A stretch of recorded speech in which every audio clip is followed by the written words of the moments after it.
मैं doctor Priyanka Suryavanshi, consultant डर्मॅटोलॉजिस्ट at Shri Siddhivinayak skin clinic Nanded.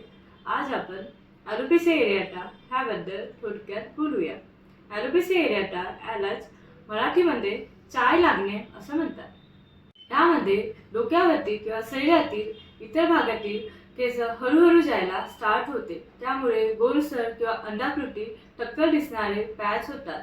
Round to over bar patch असतात. त्यावरची skin normal असते. पेशंटला पेन, इचिंग किंवा असं कुठलेही सिम्पटम नसतात. हा एक ऑटोइम्यून आजार आहे, म्हणजेच आपल्या शरीरातील सेल्फ टॉलरन्स लॉस होतो. त्यामुळे शरीरातील जे टी सेल किंवा बी लिम्फोसाइट असतात ते हेअर फॉलिकलवर अटॅक करतात. त्यामुळे हेअर फॉलिकल डिस्ट्रॉय होतात व टक्कल पडते. हे कुणालाही आणि कुठल्याही वयोगटात होऊ शकते. It's most commonly seen in children and young adult.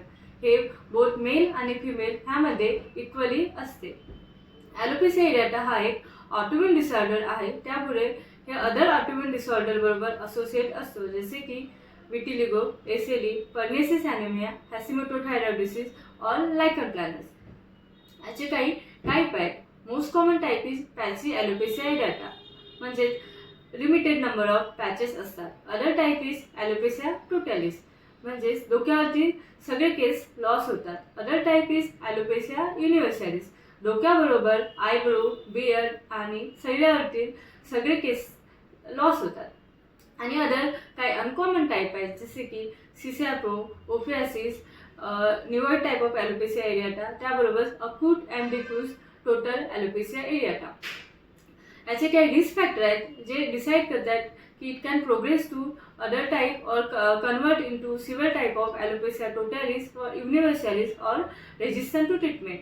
म्हणजेच अर्ली एज ऑफ ऑनसेट असेल, यंग एजमध्ये असेल, स्टार्ट झालेला असेल, फॅमिली हिस्ट्री असेल किंवा अदर ऑटोइम्यून डिसऑर्डर बरोबर असोसिएशन असेल, chronic disease lasting for more than 1 year, nail involvement असेल, ह्या सगळे फॅक्टर त्यांचे रिस्क फॅक्टर आहेत.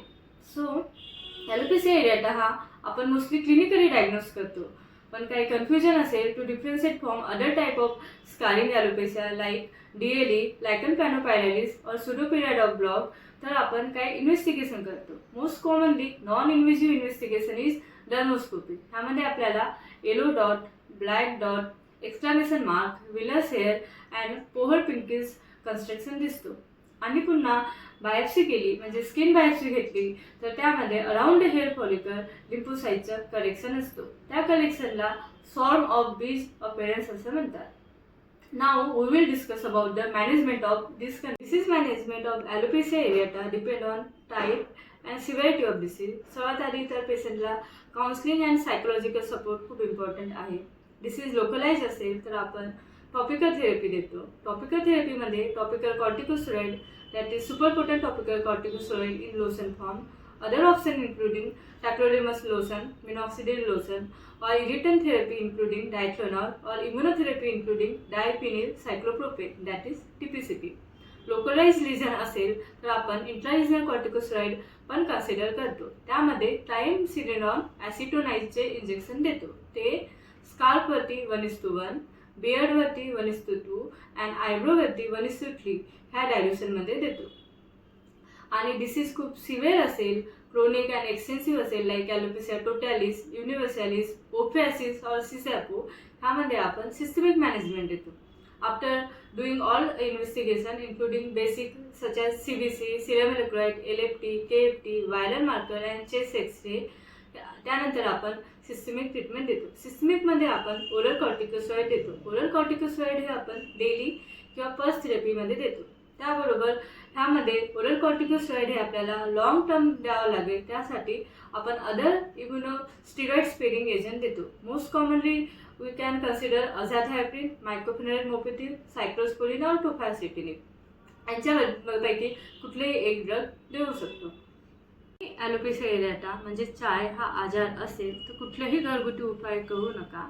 डर्मॅटोलॉजिस्टला कन्सल्ट करा आणि वेळेवर ट्रीटमेंट स्टार्ट करा. वेळेवर ट्रीटमेंट स्टार्ट केलं तर त्याचे खूप चांगले रिझल्ट आहेत. सो अशाच स्किन रिलेटेड माहितीकरिता मला सबस्क्राईब करा, लाईक करा आणि शेअर करा. थँक्यू.